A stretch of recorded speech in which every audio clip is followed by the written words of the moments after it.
I found a video camera that sees invisible objects. Before I get too far into what this device does, let me tell you what happened leading up to this strange finding. For some background, I explore abandoned urban buildings in my free time. Typically, I look online for abandoned buildings on a fairly popular forum site.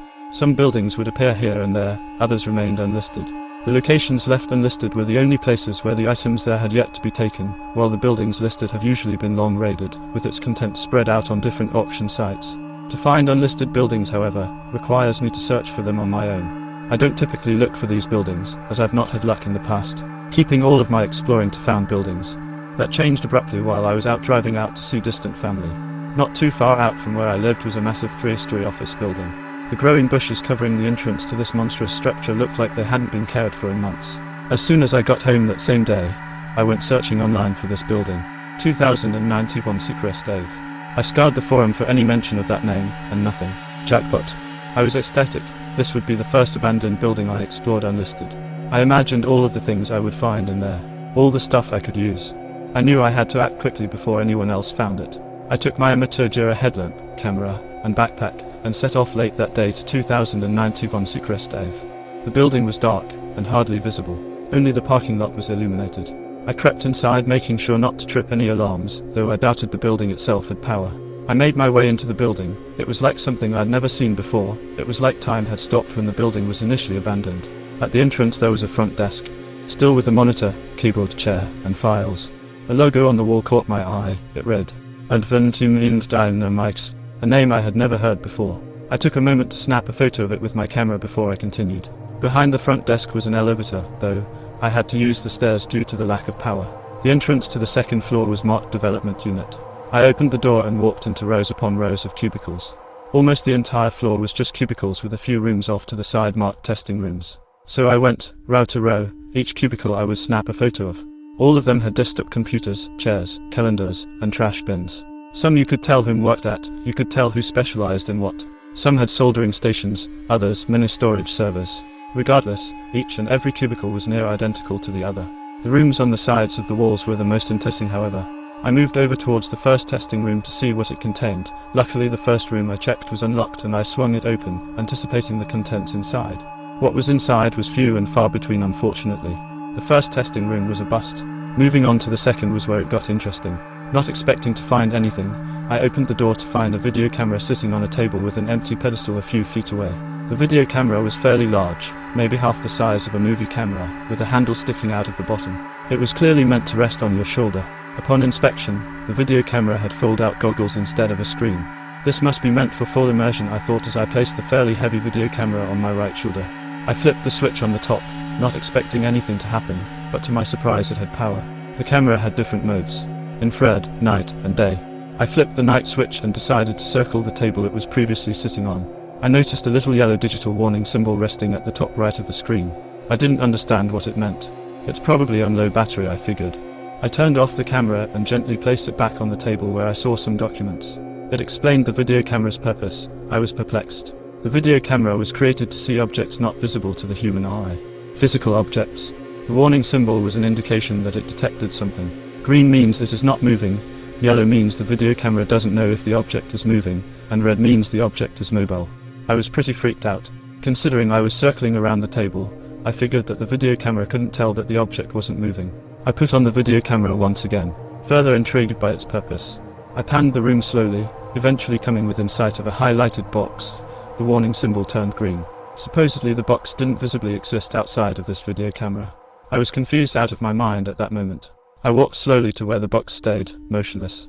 I moved my left hand forward to grab the object. Somehow, I could feel a cold material touch against my fingers. I lifted the video camera off of my head with my right hand to reveal that I was touching seemingly nothing, yet I could feel it. I lifted it off of its pedestal, feeling the weight of the object. It was no heavier than the small trash bins located under each cubicle. As I moved out of the room with the video camera on my shoulders, and the documentation for it in my backpack, I couldn't help but ponder why the video camera was designed with moving invisible objects in mind. Maybe it was something related to the military, yet it was sitting in an abandoned building, untouched. Whenever I took off the video camera, I felt paranoid by the idea there are things that I can't see, potentially watching me, following me. So I kept the video camera on night mode and continued searching with it on. My curiosity for this building outweighed my concern of being watched, and I continued up the flight of stairs to the third floor. The third floor was labeled Containment Unit. I questioned what containment had to do with an office building, but I continued regardless. I opened the door to the site of a long hallway. This hallway had rooms on either side. The wall separating the rooms from the hallway was made of bullet-proof glass, with projectors aimed at the glass of each cell. I made my way forward. As I did, the video camera went off again. This time it was red. I looked around in each cell. I couldn't see anything inside of the cells. None of them had anything in them. My inner thoughts got the best of me. Maybe this is why the video camera was in a testing room. It might not completely work. I became concerned as the video camera started letting off an irritating repetitive beep. I continued taking pictures of everything I saw. I continued, now pacing through the hall. I reached the end. There was a solid door with no windows showing in. Slowly, I opened the door. The video camera continued beeping.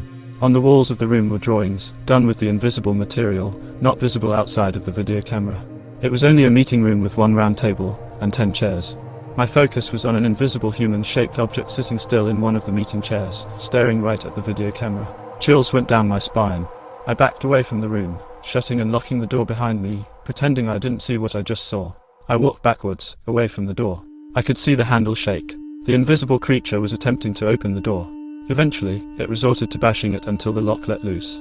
I turned around before the door flew open and I ran towards the stairs. After the creature got the door open, I could no longer hear it.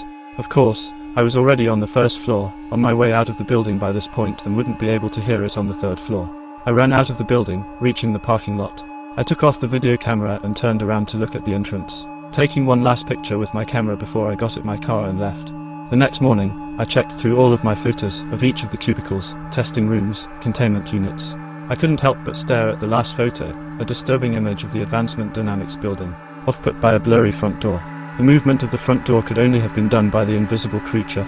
I set down my camera, and in a concerned shock, I took the video camera from Advancement Dynamics and went outside.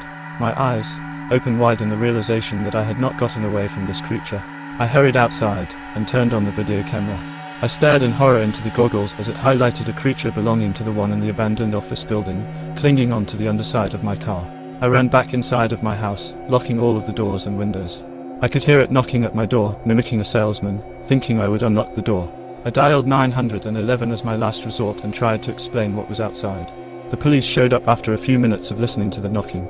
The sirens must have scared away the creature, like it wasn't always invisible and thought it would be seen. I spent the next hour attempting to explain to the police of the invisible creature that was following me, but to no avail. As the police returned to their vehicles and drove off and I closed my door once again, I saw the documentation of the video camera laying on my table. I went over to it to read it. It went into more detail on the purpose of the creation of the video camera. It was apparently over some mishap experiment conducted by the same company.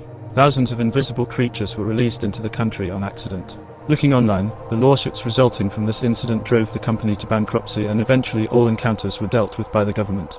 Whenever I hear stories of ghosts and hauntings, I have to wonder, are these ghosts, or the invisible creatures accidentally released by Advancement Dynamics?